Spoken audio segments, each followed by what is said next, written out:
exactly right. The Edward Byrne Memorial Grant Justice Assistant Grant. The grant is actually due next week, September 5th. It starts October 1st and runs for the, I guess it's the federal fiscal year. The grant is actually $10,869. It will be used for our CHINS program, our Children in Need of Service program that we have through juvenile courts. And I'm here to make a public announcement that I'm applying for it. Absolutely. Thank you very much. Thank you.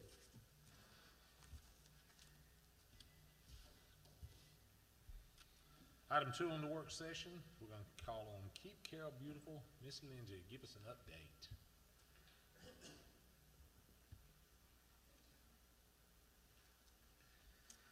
Hi, I'm Lindsay Fowl with Keep Carroll Beautiful. This is Josh Engel. Hi. We're here today to thank you for your contribution to Keep Carroll Beautiful and to let you know what your investment has brought to the county. We have recently given over 4,000 trash bags to Sheriff Terry Langley and his work detail team to clean up trash off the roadside. We have given approximately 200 tarps at the convenience centers to educate people about their uncovered truckloads being illegal and to help prevent that in the future. We have helped to reduce county tires, or the tires at Carroll County, through our tire recycling program. Our last event alone, we collected 1,584 tires. We have advertised and educated about the convenience center recycling. We do litter cleanups along roadsides throughout Carroll County and on the Greenbelt. We do several recycling events, including electronics, household hazardous waste, tires, and paint, all year long. We have installed several cigarette butt receptacles, actually 20, throughout all of Carroll County. We just started a school recycling program where we installed 120 recycling bins throughout the classrooms and have received a grant to purchase 330 more bins. We are working on getting that in all of the county schools, but initially we have started in Carrollton Elementary and Junior High. We do several other education initiatives, and we offer non-traditional recycling in our office, including paint, electronics, fluorescent bulbs, batteries, ballasts, and plastic bags.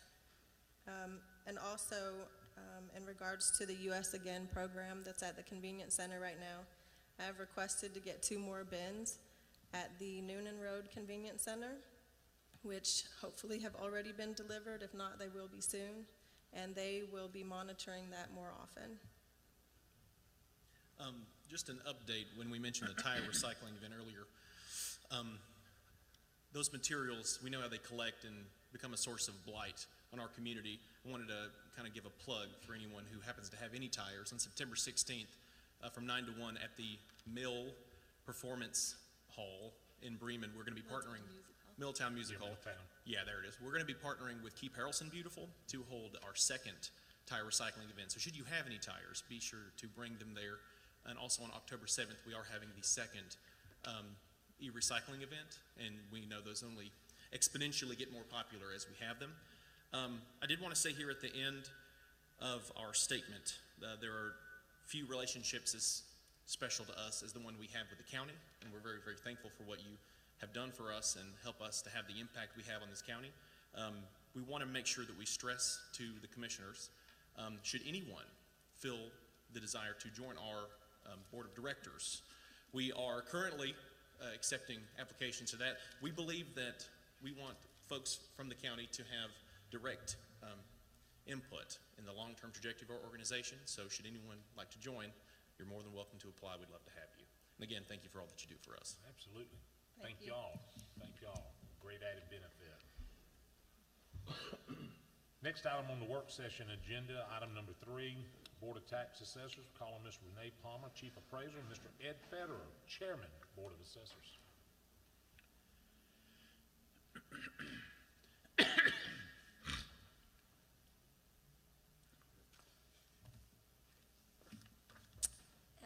We just want to say thank you for allowing us to appear before you.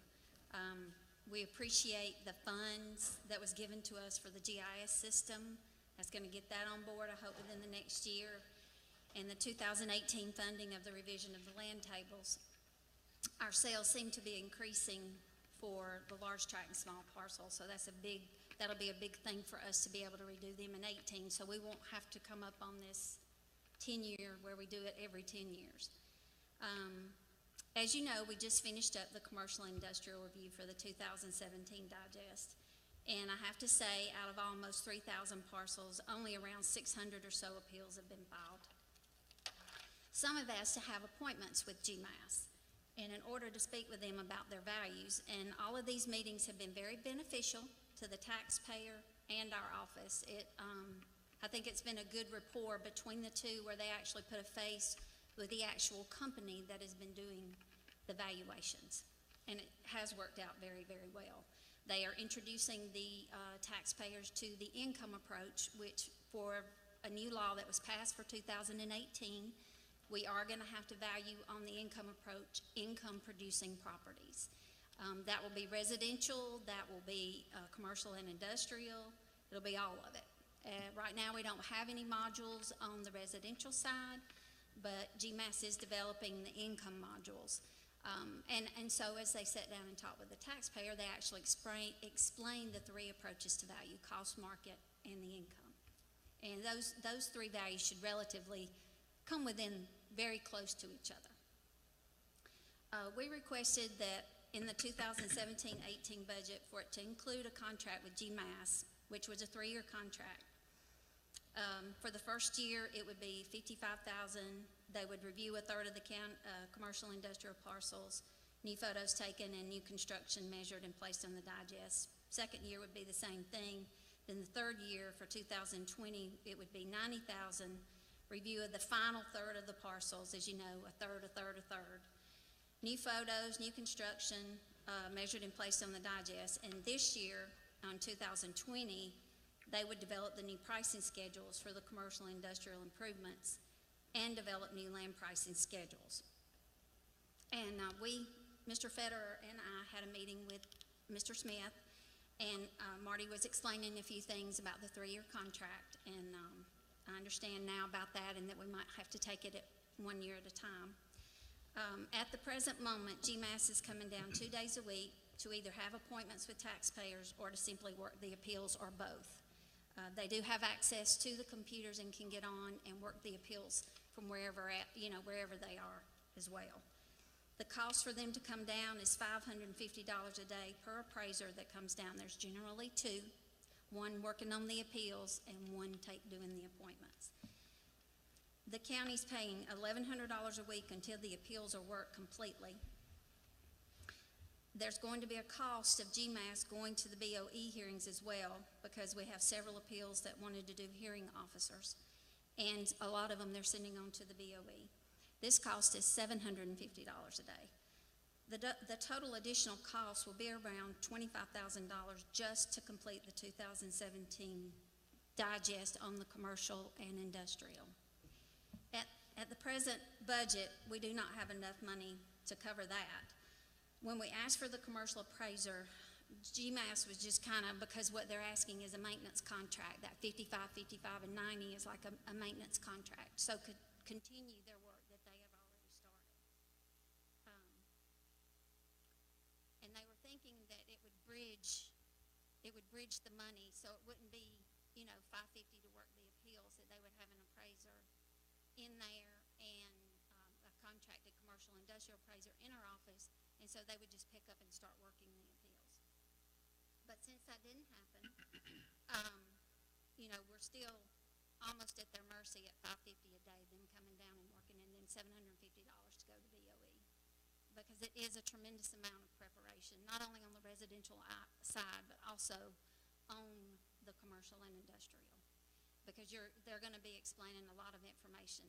And just by sitting in on the meetings that they've been having with the taxpayers, I have learned a tremendous amount about the process and what they actually, there's all kinds of things online that they look up, and I know this means nothing, but cap rates, and when you do a income approach, you're also looking at potential gross income, so you're looking at vacancy and loss and how much expenses.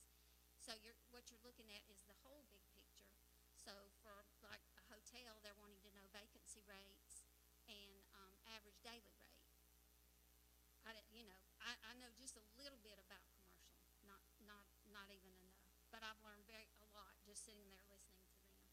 And I've also had to ask the taxpayers or send an email and ask them to please provide that information so we can at least work their appeal. But that being said, we don't have an appraiser on staff that's qualified to value these types of properties. When Diana Rice left, Whitney was handed the job of commercial appraiser, and through no fault of her, there was not much training involved. So she doesn't feel very comfortable doing the job, and when you go against these tax reps that are used to handling $2 and $3 and $4 and $10 million properties, and you got somebody who doesn't feel qualified to do that, of course it doesn't work very well when you go to BOE. You do your very best as far as getting comparables and things like that, but they're bringing in because when they do a commercial and industrial appraisal, they do the 3 approaches to value in the commercial appraisal, and so it's quite large. It's a huge appraisal when they do it. But anyway, I digress. She didn't feel comfortable doing that job, and never mind defending the values. It takes years to be able to do the job and do it well and feel comfortable defending the values. It does in commercial and industrial. It does in residential. It doesn't just come overnight. It doesn't mean that you go and take 2 classes and take your appraiser 1 exam and you're ready to defend those values to BOE. Because essentially the law says that the burden of proof actually falls on our office. It doesn't fall on the taxpayer anymore. It falls on us. So we want to be sure that when we provide that information, that the BOE is not going to lower our values that we've worked so hard to get, and y'all have worked so hard to get brought up where they're supposed to be. So when the position was not funded, I went to the Board of Assessors, and they agreed to table this matter until I could get them additional information on how other counties were handling the position. And also they wanted me to check with the local commercial appraiser to get the cost estimate. I sent emails to Douglas, Spalding, Cobb, Cherokee, Coweta, Pearl, and Harrison. And so far, only 3 counties have responded: Spalding, Coweta, and Cobb. Spalding County has just gone through a job classification study, and Mr. Stokes, the chief appraiser there, has just sent me a copy. And it's amazing. He has 10 different counties. It talks about the chief appraiser, their parcel count, how much vacation, how much insurance, and it's amazing what he's got. So I plan on sending y'all that report. It's wonderful. Right now, the commercial industrial appraiser for them in Paulding County has to be an appraiser 4. And they do not allow, because the questions that they wanted me to ask was, what was the appraiser rating, and do they hold a fee appraiser license, which is separate from what we do. And he said they do not allow their employees to have a real estate fee appraiser license. And I'm guessing because it might be a conflict of the county policy and the fee appraiser, because the fee appraiser is concerned with 1 piece of property, and we do mass appraisal until we actually go to the BOE hearing. The money there is between, this is what he gave me, was $19.33 to $29.78, and that was based off a 2003 salary study. Coweta County, Mike Marchese said that they do not require their commercial industrial appraiser to have a FIA license, but may consider it in the future because it can be helpful. But their appraiser rating, they want them to be a minimum of a 3. And their pay is anywhere from $42,600 to $66,000. Now, Cobb County was unique in that, because he was trying to give me some information, and I guess I was misunderstanding him. But they actually use Tyler Technologies, is the computer that they use all over their department. They don't have WinGap. They use Tyler Technologies, which is our Munis program like that we have here now on the finance end. He said, we have a commercial division manager who is an employee, but they do have a contract with Tyler Technologies. We require them, the person, the division manager, who's their employee, they require them to be an appraiser 4. And he said they require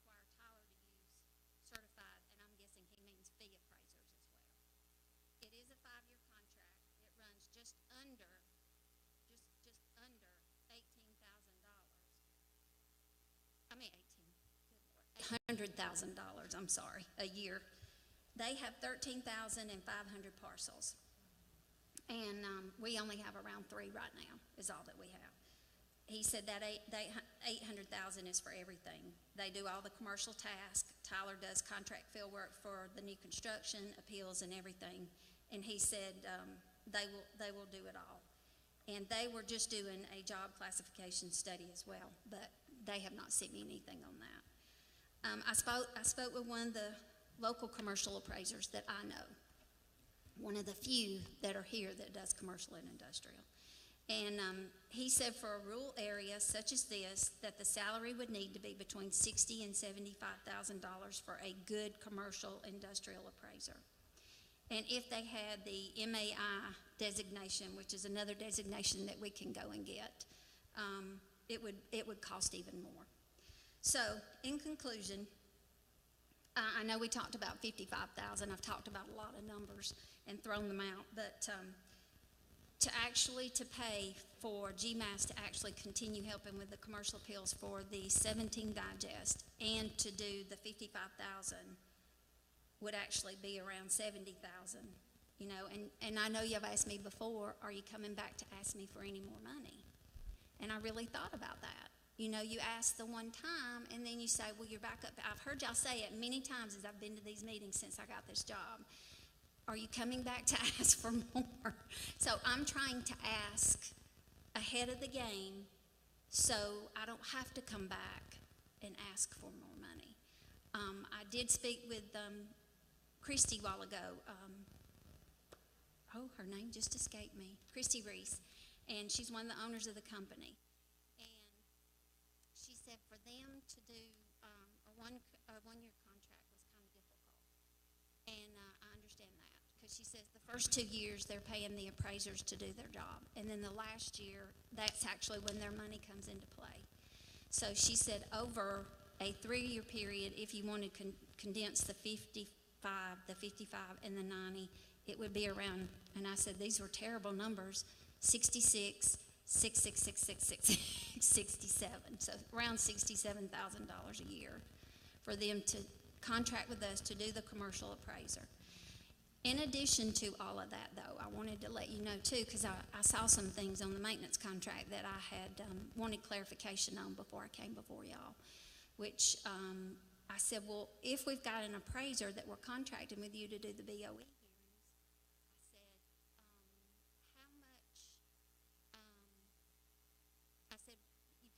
listed, you know, per diem to do the BOE hearings, and she said yes, that would be additional. So that's again is $750,000. I'm at 750.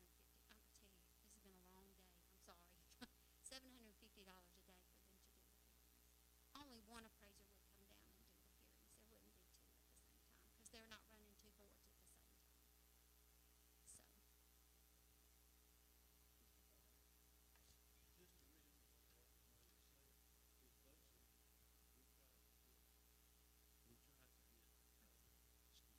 We tried to get an commercial appraiser, but we could not find anybody. We couldn't even get an application for the salary that we wanted to put out there and present to it. Under this maintenance contract, I think that would be the way to go for us to save us money in the long run. No insurance benefits or whatnot, and then we can terminate it at any time we want to. So I'd like to take that into consideration, just to make an extension to this maintenance contract with GMS. Thank y'all for your time. We appreciate it. Absolutely, thank you. Any questions, staff on the board? With this not being in place and up to date, how much revenue do you think we're losing now because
The question I asked. Oh, would- well, I with know. with paying, you said pay it on that one commercial appraiser, and we do not have enough money to hire one that's qualified. Would it save the county money if we farmed it all out and we wouldn't have, I mean, that's just a question I'm asking. I really, I wouldn't think so.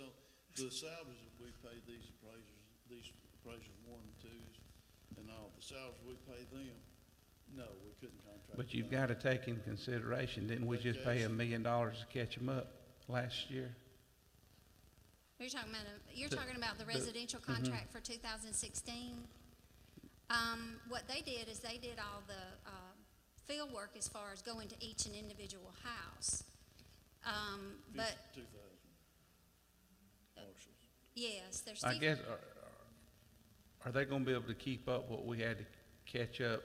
That's the reason why I asked for the 7 residential appraisers, because out of, let's see, there is, because I had to fill out all the digest stuff today. There is 48,000 parcels, residential parcels. Let's just say that. And you have 7 appraisers now that are gonna be able to do that. And so you do a third, so we counted 16 was done that, so that third was done. And then we got a third going this year, and then a third going next year. So by 19, we should be able to do the field work. You know what I'm saying? Because they also do it from beginning to end. You know, they go out and they do it all. I mean, there's some counties that do that, but I think we're perfectly capable of doing the job on the residential side. It's just the commercial part, because Darlene Bryan has left me. She retired last year. So I had nobody to do the computers. So Whitney, that was doing the commercial, is now the datum systems manager. Plus, she has 11,000 residential parcels that she's responsible for. Yeah, I understand. I just wanna make sure that we're doing what's best for Carroll County. Oh, I know. I mean, we're talking about hiring outside appraiser, for the commercial, and you made a comment that it was cheaper, and I just wanna make sure that if, I want us to do the best thing for Carroll County across the board.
At $15 an hour.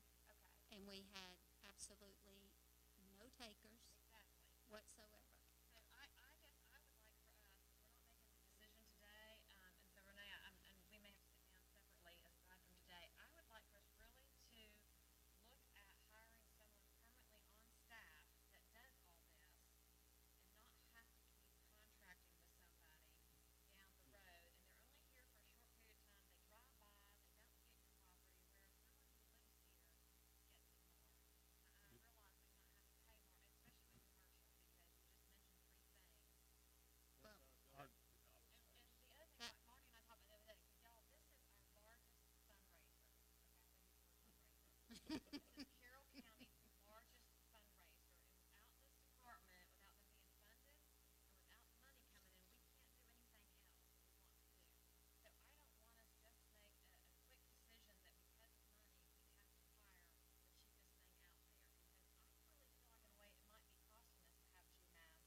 But is there commercial?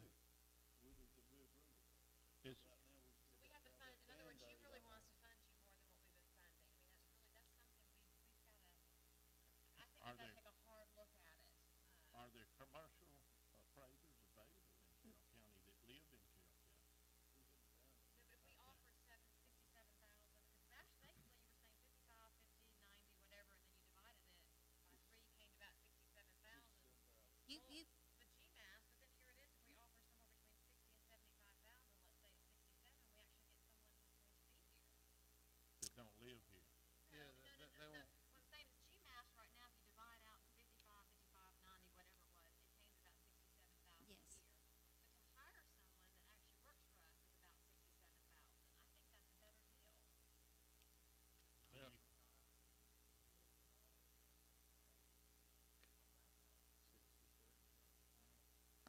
It starts, the beginning position starts at 1933 and goes all the way up to 29.78. Yeah. But they are getting a pay raise because their last pay study was in 2003. But before you decide that's what you want to do, you probably need to take a look at mine. And look there, my money, because then you're knocking on my door. Right. I understand. No, I understand. Okay. So, we're not doing anything with this today. Yes. No, no, no. Yeah. So if I could, I guess, insert myself, I would like to sit down, and if anybody else of the commissioners wants to meet with me, I mean, I really want to study this, Okay. because I really, just bringing a stranger in, I you know, know. like, might have been costing us money, because a lot of the Board of Equalization things have been the GMAS person, not our person. So I And so I think think that $750, and I just wanna make sure we really, before we go out and contract with somebody, especially on a 3-year contract, and you get the phone calls, I get the phone calls, and it's some stranger that doesn't know us, would it behoove us to look at those salaries? And Lehman's having a heart attack already, 'cause Well, and I know we don't, I mean, I just think it's something we really need, this department, well, every department's important, but this is our moneymaker. I will send that. I was very surprised at Mr. Stokes, James, sending that from Paulding County. I knew we had talked about, you know, asking about vacation time and sick time and all the benefits. So I plan on forwarding that on. I was just amazed, and, yeah, you're not gonna get, I'll just tell you what he told me. He said, he asked how much I made, and I told him so he could put it on his chart. And I told him I'd gotten a 3% raise. And he said, well, I can tell you from firsthand experience, he said, anybody, if there's a job opening down there and they're already previously an appraiser, they laugh and go, mm-mm. So, and I know it's not just in my department. I understand that. It is everywhere. It's the fire, it's the sheriffs, and goodness knows their lives are on the line, you know. It's just, you know, when another chief appraiser from another county says that, I'm thinking, well, yeah, that's why I can't get anybody trained to come in. That's the reason why I'm having to hire appraiser trainees, you know, and build them up to where they need to be. Well, let me ask you this, do we have anybody qualified to go to the BOE instead of paying the outside person $750 a day to go sit and go through these proceedings? No. We have nobody qualified to do that, even on the residential side? I mean, Residential we do, but not. I mean, that's what they're going through right now, the residential. we're fixing to finish up the 2016 appeals. All the BOEs will And finish we're up by paying next Friday. 700, we've got 7 appraisers, and we're still paying somebody $750. No, on the residential side. That's the reason why the residential appraisers went ahead and did the appeals. Terry only went one time from GMAS to do a residential appeal, and that was it, because that was $550, and I thought, if we can all do what we can do, the residential, then we'll save the county a tremendous amount of money. So all of the 750 and this 1,100 is just for the commercial that we're Yes. paying? For them to come down and finish up the work that they started for the I think it's 17th. Michelle's point is to pull us together, small groups who can come to where we don't have to quorum, to where we can sit down and look at this. Is that fair? Oh, yes, that's Absolutely. wonderful. That's all I Okay. ask. I think our staff, I'd like to be involved in that. yes, our staff will coordinate that. Is that fair enough? Oh, yes, that's wonderful. Absolutely. That's Renee, wonderful. We thank you. When's the deadline? I mean, when do we absolutely have to hire GMAS or somebody to stay current and not get behind like past? Well, I mean, the new construction, it's not been measured in, 8 months now? 9 months? It hadn't been done in 9 months. So I know there's a lot of that. It's not just the construction part of it. I mean, there's a tremendous amount of stuff that you have to do. You have to take your sales and allocate the value. I mean, I don't even want to go into all that. But you're because- talking about the new construction residential side right now, right? No, sir, I'm talking about commercial. Okay. Residential, I got my girls going out as soon as we get through with BOEs. They're going Residential's out. not a problem. No, That's handled. I've got enough appraisers on staff residential that we're fixing to redo the areas again because Janelle has just gotten her appraiser 1. So we're ready to distribute again. So, Thank you. Thank you. Thank you. Ed, thank you very much as well.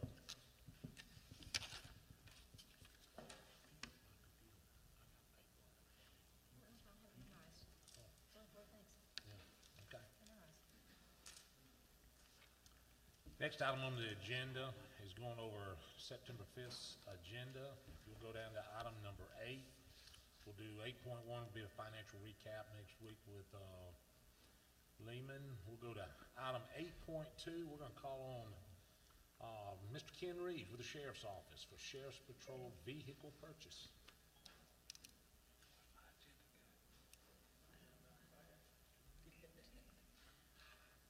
Good evening, Chairman, Board of Commissioners. What we're gonna do is ask the Board of Commissioners to approve us purchasing 9 patrol vehicles. It's a yearly thing that we do to rotate some out of our fleet. Does anybody have any questions? This is our standard. Y'all have had this in place a long time. I think it's worked well. Any questions for Ken? Ken, thank you. Think we're all on board there. Thank you. Thank you very much. Hey, Ken, are those replacing old ones or they get condition? What now, are those replacing old ones or condition? We rotate them out. Okay. Next item on the agenda, item 8.3, the Maureen Jinks Surgery Suite. We're gonna call on Animal Shelter Manager Lisa Barrett and her staff. The doctor and everybody. Absolutely. Good afternoon. Thank y'all for letting us speak. We're so excited. We have submitted a proposal to y'all to implement a new in-house surgery ward at the shelter for spaying and neutering all the animals that come into the shelter. And we'd like to propose the name of it to be the Maureen Jinks Surgery Suite because she donated us $78,000 in 2011 on her death. She gave that to the county to benefit the animals of the county. We have $32,000 remaining balance, which is what we would like to use to purchase the equipment for this surgery suite. The veterinarians who are promising to come 3 days a week will get paid out of our budget, as well as the supplies to do the spay and neuters will come out of our current monthly budget as well. I was going to introduce Dr. Emily Kaiser. She's our county veterinarian. She's also one of the head vets at Bowden Animal Hospital. And then y'all know Susan Ellis, who is my medical coordinator at the shelter, who has her master's degree in shelter medicine. So I brought them for backup. If anybody had questions I couldn't ask.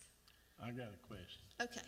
I understand you have to have a real clean room to do this. Yes, sir.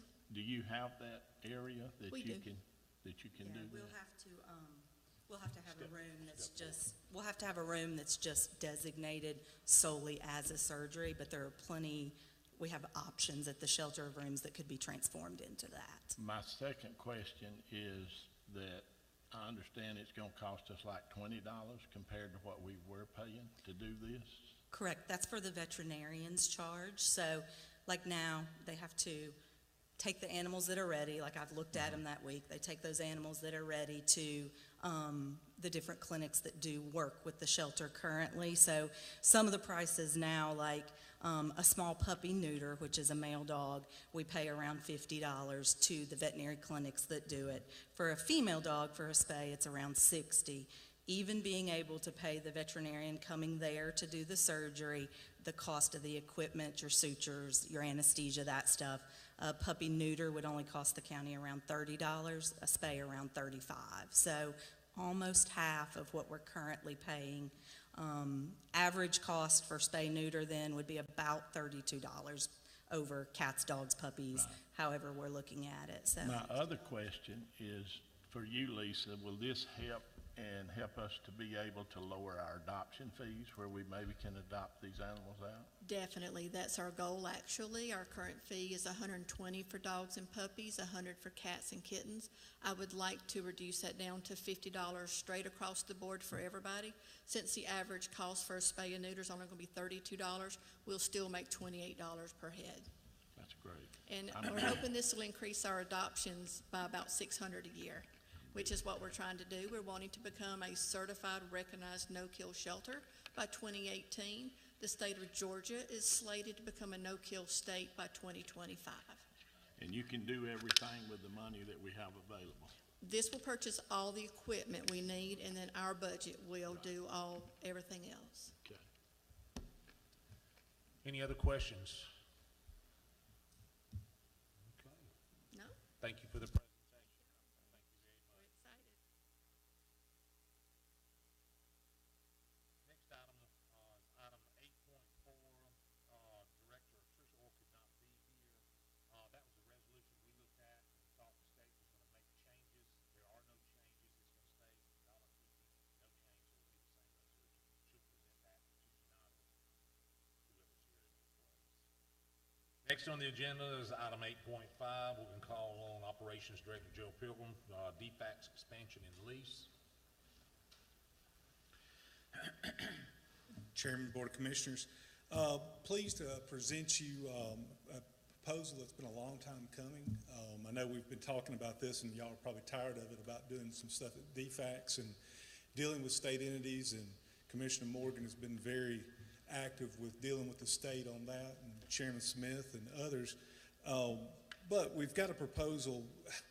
We were looking at remodeling the current facility that they had and bringing that to, we worked on that with the local director. However, in the last year and a half, they've gone from 45 employees to 90 full-time employees at the facility. The State Properties Commission, we've had the building since 1989. They are needing to update the lease, and in order to do that, they need certain program rooms available that they've designed throughout the state that every new facility would have. And it's going to take about 7,000 additional square feet in order to fit that in there, and then basically an entire remodel or gutting of the current facility. We had some preliminary discussions, and I think that, a year ago we talked with the board that we were looking in the $2 million range was what I think the board was comfortable with, and we were trying to go with, and the local director really was going with. But the State Property Commission has come back, and it looks like when they've done their cost benefit and all cost analysis, it looks like it's going to be about a $3.5 million expansion. Now that's kind of nerving for me because we've got a finite amount of money, but they've also come back and say what they would like to do is offer, one of the few times that they've offered, a 15-year lease to the county, that for the county to recoup their costs. They've run an amortization schedule, which I don't know if y'all have that there. That was fairly new, but they've run a schedule to pay it back. We have some finance options available where the Board of Commissioners has the option, of course, to be able to go into their SPLOST funds, other capital monies, or we could look at doing private financing, or we can finance it through a program through ACCG, which is almost kind of like a bond program that the lease would pay it back. We would actually end up with enough capital money to pay for it over that time, plus money to be able to take care of the maintenance. The state is actually going to assume all responsibility for utilities. So we've been currently paying for the utilities of that building, so they're going to take that up. And then we'll keep the janitorial services that way. On the financing, and this is really a letter of intent that y'all would like the program.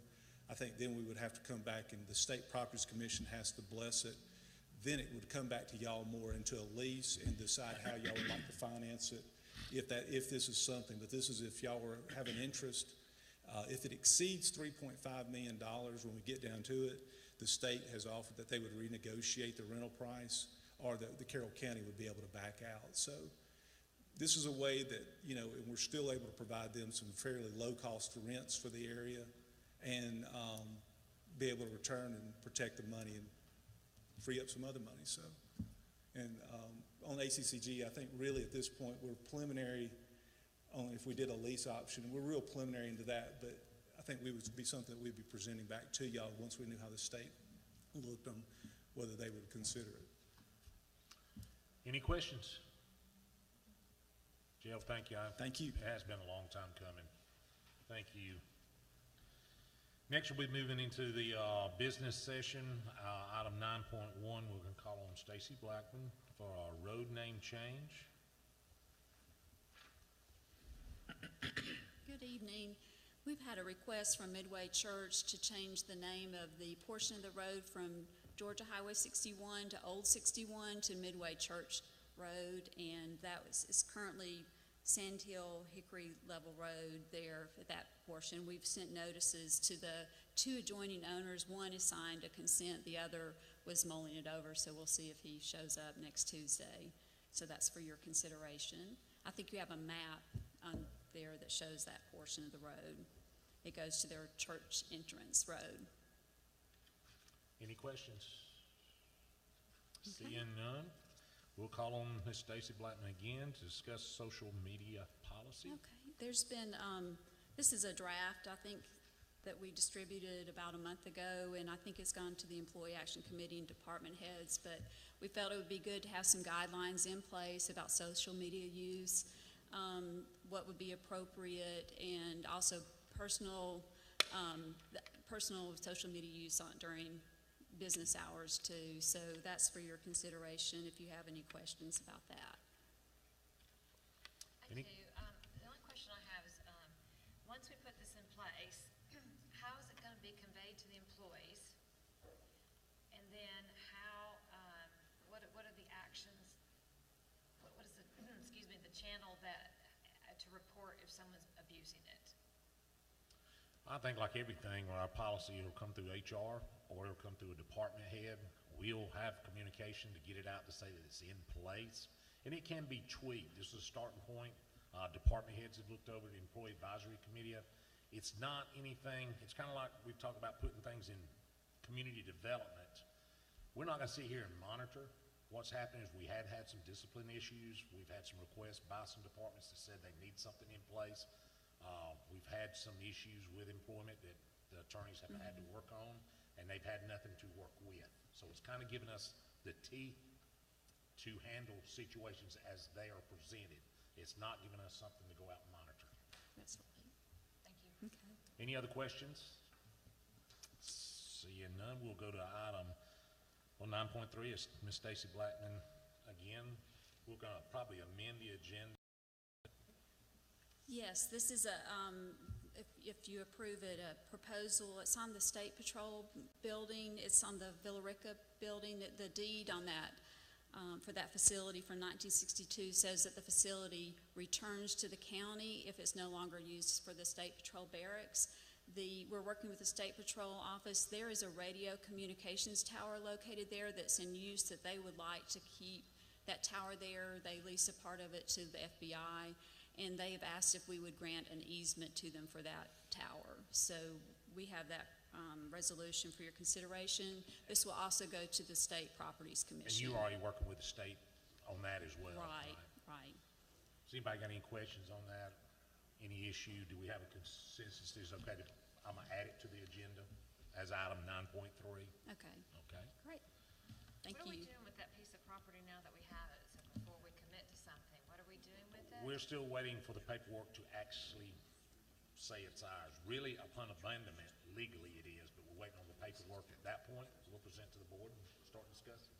Okay. It will become our asset. Do we have a picture of where the tower is located on that piece of property? I don't have an aerial here now, but it's on the the east side of the driveway. It's between that and the adjoining property, kind of halfway back, and there's a building under it too. So they would collect the rent for it, right? Is that what I'm understanding? That we would give them the easement? They would still own the tower? they own the Yes, they own tower. I'm not sure. It gives them permission to get to it. Right, They'll have to otherwise, service it. Yeah. if we didn't grant them this easement, they might have to take down their tower and move it. So they prefer not to do that.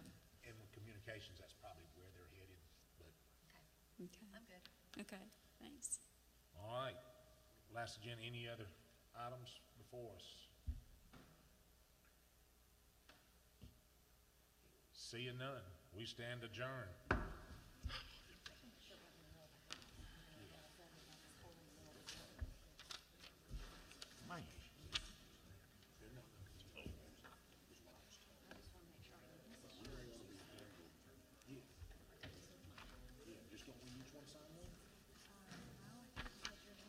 It just has your name.